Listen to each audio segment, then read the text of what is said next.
Hey Instagram, Hi. it's Maha here with the lovely Tessa, and we've been friends on Instagram, and today's the first day that we've met. Yeah, And it's been amazing. Yeah, beautiful. Thank you for coming to meet me. Oh, Come back and to have the a cup of tea. This is about our 10th cup of tea. Yep. And yeah, Tessa is of Indigenous background, and having a great conversation about her Aboriginal roots here in Australia, and I'm Palestinian, Indigenous to Palestine as well, so lots in common. And we both are here in Australia in the birth scene, and we've also both been to China. Yeah. Yeah, and we were there at the same time, which was amazing, wasn't it? It was. Really amazing. It's such a big place, though. Yeah, I was hoping we huge. could try and connect, but yeah. Yeah, and where were you, Tessa? In what part? I think you say Guyang. Mm-hmm. Yeah, so southwest. So kind of country, tier 2 city. So, Okay. yeah. And Tessa's a doula, so she was doing you were doing doula work? Yeah, I was there with Ginny Fang from Optimal Maternal Positioning. So we were doing some doula work and incorporating that in a government hospital. So very, very poor kind of area, I guess, compared to where you've been doing your amazing work. Yes. Yeah, that's sort of the Yeah. difference. I've been going to more private hospitals Yeah. and teaching midwives, obstetricians, doctors, where women have to obviously pay for the service, and you've been more in the public system, which Yeah. is very different, I think. Very different. But Yeah. I think what commonality we have is that women are seeking this knowledge and Yeah. information, and that's what I love about China. Yeah. Is that I feel that I can really come and bring my knowledge to the Chinese women, my 23 years of birth work, and they are open-armed. They Yeah. want this information. Yeah. And very respectful, very loving women. Yeah. And Definitely. yeah, Just you feel like love from India. yeah, you just feel like you're providing so much over there. You feel like you're useful, or Yes. it's a different vibe over here, I guess. Yeah. And I think because they've got the numbers as well, Yeah. so, Yeah. here trying to gather 10 women face-to-face in person Yeah. can be hard. Yeah. But in China, with such a big population, you can have 300 pregnant Yeah. women and partners in the room, or, Amazing. yeah, many, many birth professionals, and from the nurses, the midwives, obstetricians and doctors. Yeah. And I feel like my embodied birth work, which is really about bringing women into their bodies, that sacred principles of birthing, is very, very welcomed and honoured and respected in China. It's the basics, so it's the most Yeah. important stuff. And if you don't have a solid foundation, what do you have? That's it. Yeah. That's it. And we say you Yeah. have 3 things when you give birth: your body, your baby, and your inner knowing. When it comes down to it, that's what you are dancing with and birthing with. So. Definitely. And how did you find being a doula there, Tessa? What was your experience as a support? It was just so intense to see how they function in that hospital. I'm glad to hear that it's different in the private hospitals, slightly different. Yeah, I'm just glad that they've taken on Ginny's work and they're wanting to change it, and they're wanting to bring change and empower these women and do birth differently, more gently. Yes. But yeah, it was beautiful. It was, yeah. I think that whole concept of gentle, kind, aware, conscious birth is a new kind of concept in China. Yeah. Hey, beta.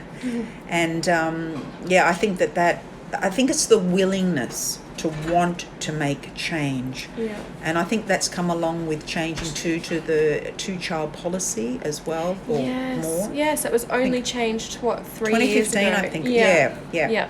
So, I actually didn't realise that. I didn't realise that Yeah. the 1-child policy came in 1980. wow. So a lot of the women that I've been teaching were women born from the 1980s onward. So they've suffered a lot of trauma too, because their mothers were under that policy. So and so many of them are female. Yeah. Wow. yeah, that's right. So a lot of stories coming through of so what much they've trauma. experienced, and then now they're having their babies, and I think it's so wonderful that these mums are wanting this new, better way of That is birthing. beautiful. Yeah, when you were telling me about the birth trauma counselling, that was beautiful as well. That was Yes. so yeah. incredible. So I did a birth healing trauma workshop in China. I think it was only the second one in China. Wow. And that's another area that is becoming more and more known. Brings me so much hope that people approached you and were like, yes, I'm aware of that there's something different and that I have stuff to work through and that you can help me. And Yeah, that's right. Look, the women have got access to, like we all do, things are now global. Yeah. So what information we have, everybody has an access to a degree, although in China it's hard to get the social media. Yeah. But they have their own ability and ways to do that.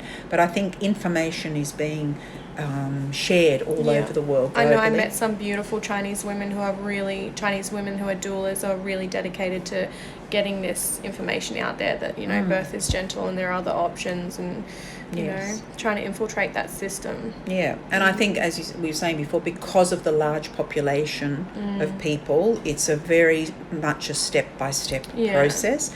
And for me as they call me a mentor there, which is really beautiful, is that, you know, it's not something that you can just dive into and make a change.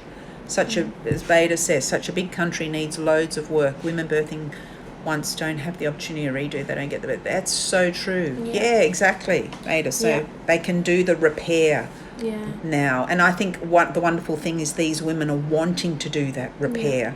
And it's only going to get better and better, you know, Absolutely. that ripple effect. There's so many of us wanting to change things. And just little by little, definitely. Yeah, and I think also having a humbleness as well. When I go into China and teach, I have my strength, but respect and humbleness for the country and for the policies and for everything that's come before. I don't kind of bulldoze my way in and have Don't go and be Australian. No. Exactly. And I think that's the thing. I think sometimes in the West we sort of feel like I can come in and make the change and everybody's going to follow and listen to me. It's not going to work like that. Doesn't work Gentle, like that. Little by little. Yeah. And also building one's reputation, which I feel that I have been doing now, having been there 5 times. We've done 6 embody birth trainings now in China, lots of lectures. And I feel like I'm just starting to make inroads. And I learn from the Chinese as well. Yeah. I'm very open. It's a two-way street, Two-way, absolutely. So I'm really glad that you got to go over there, Tessa. And I can talk to Tessa. It's so nice to be able to talk to you about my experience. Because it's hard so to... Different. Yeah. People don't get it yet. No, to share with people. And I love the community aspect as well. Yeah. Cultural understanding goes... Yeah, that's exactly right, Maida. Absolutely. And, you know, I mean, I've had 23 years experience as a birth mentor and educator. So, you know, I'm able to come in with all of that knowledge and experience that I've had. And I don't think people can really gain respect or a full understanding of you if you're all guns blazing and just come in like, this is fucked, that's fucked, this needs to change. You can't do that. No, you can't. There's that sensitivity, and that's why it's the heart work. The birth work is the heart work, the earth work, the heart work. And I think it's that taking that time and being respectful and honouring what has always been. And I think, you know, the women, as I say, you carry that knowledge from your history, and it's just about tapping in and accessing that. And I think that's why they love the dance and movement, because of all the energy work with the Tai Chi, the Chinese medicine, the traditional medicine, all of that understanding is awakening that again. It's all in us somewhere, isn't it? Yeah. I love that, how you put that, tapping into it. Yeah, that's right. Well, I always talk about the map of birth, the blueprint of birth is always in us. We give it away, but it doesn't really ever go away. Yeah. So, and, you know, no one can take that from us, because inherently it is who we are as females. It's part of our female lineage. So how do I access and activate that wisdom that is inside of me? And that's why I use dance and somatic processes. And the Middle East, Beta. One day I'm going to get back to the Middle East, back to my roots. I know we've talked about that. I'd love to bring embody birth and belly dance birth back. Yes, fantastic. And because of all the work you've done, Beta, you're amazing. Is she in the Middle East? Yes. Oh, wonderful. One of my Middle Eastern sisters, Beautiful. Yeah, so, you know, come. I'd love to come. One day we will come. And I'm doing a lot of focusing on China now, because I feel I'm 57 years of age and I want to go where I'm, you know, feel useful and needed, you know. So, and I think the Middle East I have my sights set on as well. I think it'll be very, very important to come back to my roots and share. Yeah, so and I think the eastern part aspect of China has that connection to the Middle East. So there is already that understanding of, you know, the feminine lineage, the female lineage in China. So, and all over the world globally. But yeah, I think it just is, it opens your eyes. It opens your eyes. Definitely, yeah. You become very aware of your privilege. Yes, you were talking. Tell us a bit about that, Tessa. You were talking. It's just such a culture shock. You know, we over here in Australia, we think we've got so much we need to change and do, but in comparison, it's really nothing, and we have a voice.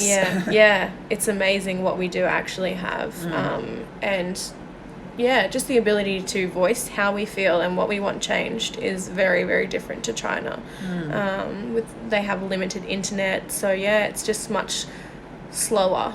It's gonna just such a long way to go, but it's humbling, isn't it, when you're over really there? Is. It really is. The mere fact that we have a voice here in the West, I think as women, and it's good, women do use their voice, but to realise that our sisters, for example in China, to even be able to speak your truth and to stand up for what you want is not an easy thing to do. And it's, you know, it's a privilege there to be able to have that kind of voice. And I know they say to me that because I'm not Chinese, I have the ability, get away with it. to say those things. And I say things very gently, but I'm very strong. And I'm very much in integrity. That's good. But I get to, you know, teach obstetricians and midwives and doctors and doulas.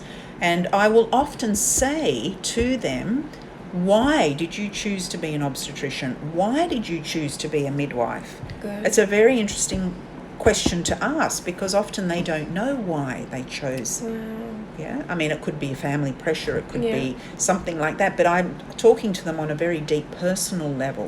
Why do you choose this work? Because that why, self-reflection is so important. That why impacts the way your care looks and feels to a mother. You know, so that's a very powerful question to ask all of us. Why do we do this work? I was saying to Tessa before, the reason I've been doing this work for 23 years is because I am the product of a baby separated and taken from its mother at 6 months of age.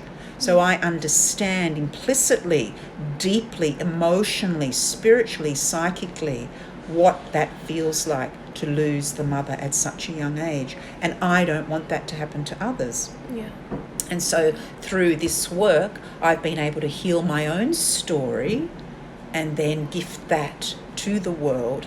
So it comes from a place of lived experience, not something intellectual. I have felt that, what it is to be severed from mother. And that's why I have great emotional connection to the Indigenous people of Australia, with so many babies taken from mothers.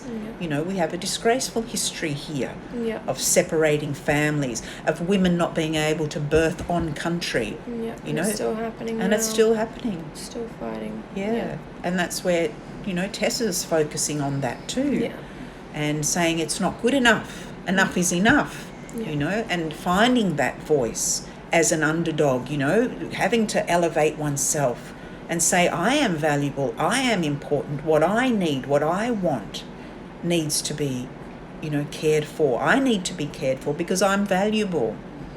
And all women, babies, birthing people, we're all valuable and we all need our voices told. So I feel that, you know, the work we're doing in all over, all of us, I'm looking forward to the future, what we're going to bring.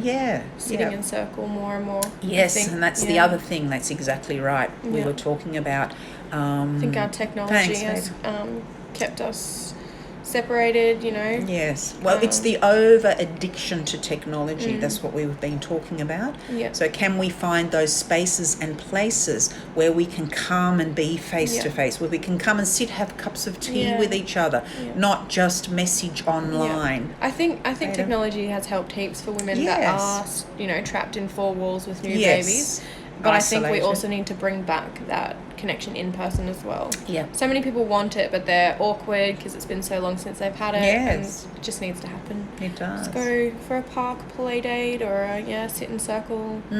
That's it. And that's where we learn so much through eye contact, through feeling, through listening, the energies and storytelling. And, you know, Tessa and I have been sitting here telling lots of stories and learning and opening and sharing. It's how we learn, isn't it? Our stories. It's everything. Which we don't get in the same way when we're just typing a quick message. And also we're so distracted. We're jumping from things, jumping around. It needs to bounce between people. Yeah. Because it's a two-way thing, isn't it? Yeah, that's right. And I think you're nourished. Your spirit gets nourished. Yeah. And then you realise I'm not alone. Verbalising is so important, I've found, you know. Yeah. Yeah, just hearing it, like, especially with mental health, like postpartum depression and stuff. Like, you're sitting in your head and you don't have much contact with other people in those early days. But, you know, when you get to actually speak to someone, it calms you down, brings you back to earth, it makes you put things into perspective and realise you're not actually losing it. No, you're validated. Yeah, that you validation. have that sounding board, And we used to sit in circle with all the mothers. I mean, in Byron Bay, we had our pregnancy support group and we had our postnatal support group from 0 to 6 months of age. So all the women we went through in the pregnancy, we all met up after we'd had our babies. And we could say, you know, I'm feeling this, I'm feeling that, I'm angry, I'm sleep deprived, and realise that everybody's going through similar things. Yeah. So just that psychological knowing that I'm not alone is so valuable and important. I'm so envious when I hear people of how you guys did things back in the day. Wasn't that long ago? But how you used to just raise your babies together. You know, go from house to house and help each other out and just... beautiful. Stay connected. Yeah. And I think that's where the whole doula came from and grew from, you know, which has been a wonderful support for women. And now the postnatal doula, but postnatal mums coming together with their babies and children. So, and that's what China has. Out of everything with China, the postnatal period is very sacred, well supported. Very much so. That 40 days and nights. Nourishing foods, meals, someone to help with the massage, baby. Everything, not having to lift a finger. And all the grandparents who look after the babies that and was the so toddlers. Beautiful watching that. Wow. I think, imagine if I'd had all that help. Yeah. So. And the children must learn so much more as well. Just spending time with the older generations. The grandfathers I saw with slings walking around with the babies. I was like, how? You never see that in Australia. A man in his 70s, 80s, you know, holding... Traditional carriers as well on the back. Yeah, that's taking them out to lunch, everything. It's lovely. And as I always say, and I said to Tessa before, there's a price and a value for every choice in life as well, you know. So we can look to the east and go, they've got all these things, I wish we had. You look to the west and they look at us and think, I wish I had all those things. So, you know, we're taking the best of all worlds and trying to sort of bring that together, aren't we? In our own personal ways, in the best way that we can do these things. So with open hearts, consciousness, you know, empathy for others, and staying in communication and connection. So definitely. So thank you, Tessa. Thank you for coming over. Thank you for having me. It's 40 degrees here, Celsius, and we are just sitting under the air conditioner drinking hot tea. It's beautiful. Sending lots of love, and follow Tessa on her Facebook page, which not Facebook, Instagram. I've got Placentas Brisbane, Placentas_Brisbane, I think it is, and there's also Menstrual Moon Magic. Beautiful. So, follow Tessa, and we all support each other. Beautiful. So, Namaste. Lots of love, everybody, and talk soon. Bye.